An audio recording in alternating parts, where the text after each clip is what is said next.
Why do you think your message appealed to voters this year? I think a combination of factors, maybe precisely because I ran twice before. I think my message, my narrative, my principles reached the people. And this time, of course, I have to say that I felt that I basically became part of the incumbent team. So I think that also was a great factor.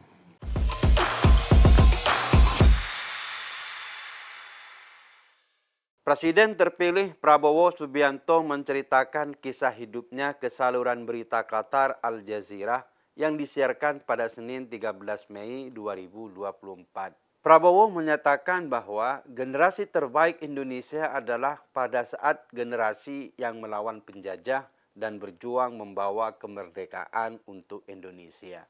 Pernyataan itu menekankan pentingnya peran pahlawan dan pejuang dalam sejarah bangsa yang telah berjuang untuk mencapai kemerdekaan dan mendorong kemajuan Indonesia. Penghormatan yang besar pada pahlawan kemerdekaan itu juga merupakan sikap yang terbentuk ketika dia aktif di militer. Prabowo juga menekankan pentingnya kejujuran.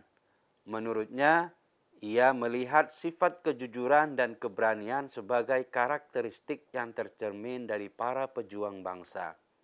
Menurutnya, Indonesia memiliki tradisi yang kuat dan budaya yang kaya, di mana beberapa aspeknya berpotensi untuk berkembang. Ketika kita dihina, diremehkan, dan difitnah, itu adalah bagian dari kehidupan, kata Prabowo. Meski demikian, Prabowo juga menyatakan bahwa ia selalu berusaha untuk memberikan yang terbaik dalam kehidupannya.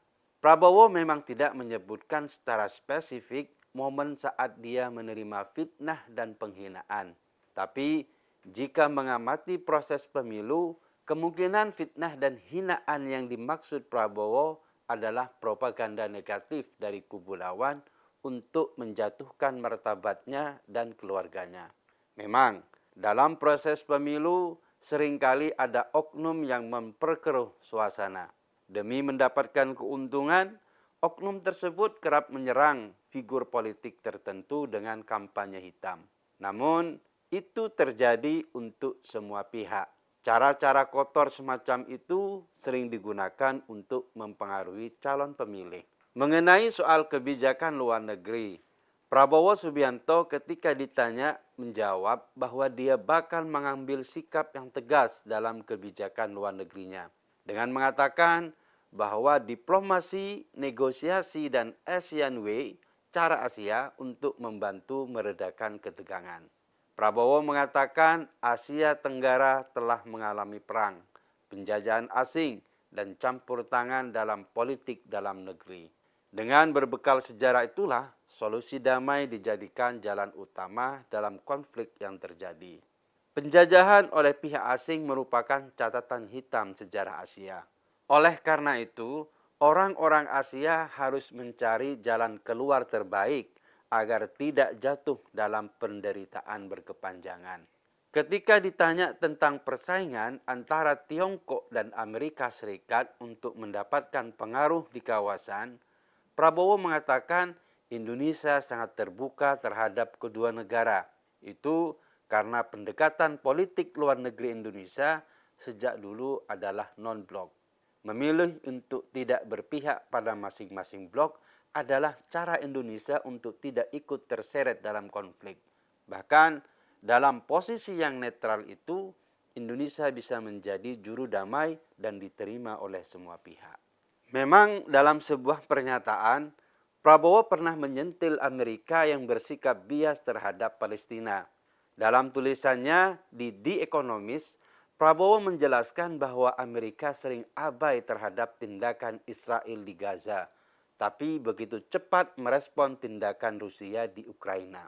Prabowo menyayangkan sikap tebang pilih seperti itu. Mestinya semua korban agresi militer harus mendapat dukungan serupa. Selain pertanyaan berat tentang pemerintahan, Prabowo juga mendapat pertanyaan mengenai Pilpres 2024. Al Jazeera menyoroti besarnya perolehan suara Prabowo Gibran yang mencapai hampir 60% di 32 provinsi dan menyinggung soal faktor apa yang membuat pesan kampanye Prabowo Gibran sampai ke masyarakat. Prabowo mengatakan bahwa salah satu yang mempengaruhi suksesnya kampanye waktu itu adalah bahwa itu bukan pengalaman pertama kali baginya dalam menyampaikan pesan kampanye. Dia secara konsisten terus menyampaikannya kepada masyarakat. Selain itu, dia juga berada di pihak incumbent atau petahana. Al Jazeera juga menyoroti adanya efek Jokowi atas kesuksesan Prabowo dalam Pilpres 2024 lalu. Menanggapi hal itu, Prabowo membenarkan fenomena tersebut karena tingkat kepuasan publik terhadap pemerintahan Jokowi cukup tinggi menurut berbagai survei nasional. Presiden Jokowi mendapat 82-83% penilaian positif dalam jajak pendapat publik. Dan tentu saja rakyat pun merasakan komitmennya untuk membawa perbaikan pada kondisi masyarakat, khususnya masyarakat miskin. Jadi, menurut Prabowo, efek Jokowi sangat membantu kemenangannya. Menurut Prabowo, Jokowi memiliki prinsip yang sama dengannya.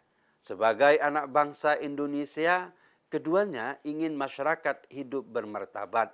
Mereka tidak boleh hidup dalam kemiskinan. Dalam amatan Al Jazeera, Prabowo Gibran sukses menggait pemilih muda dengan perolehan lebih dari 50% suara. Oleh sebab itu, mereka bertanya soal strategi dalam kampanye terkait segmen pemilih muda. Prabowo menjelaskan, isu yang paling menjadi perhatian anak muda selama kampanye adalah terkait lapangan kerja. Ia pun menilai anak muda merupakan generasi yang paling banyak mengakses teknologi, sehingga mereka dapat membedakan seorang pemimpin yang tulus dan difabrikasi.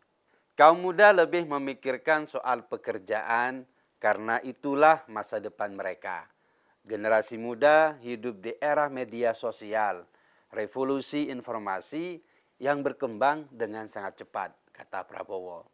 Generasi muda dalam pandangan Prabowo dengan cepat melihat siapa yang tulus dan siapa yang dibuat-buat. Melihat sikap dan komitmen Prabowo dalam wawancara Al Jazeera itu, kita sebagai bangsa Indonesia berharap kebijakan nasional dan internasional pemerintahan baru nanti akan benar-benar mewakili amanat rakyat. Karena pembuktian dari kebijakan pemerintah adalah dampak positif bagi rakyat. Hal itu pula yang dinilai oleh rakyat pada sosok Jokowi. Oleh sebab itu, kepuasan publik terhadapnya sangat tinggi, bahkan sampai di akhir masa jabatannya.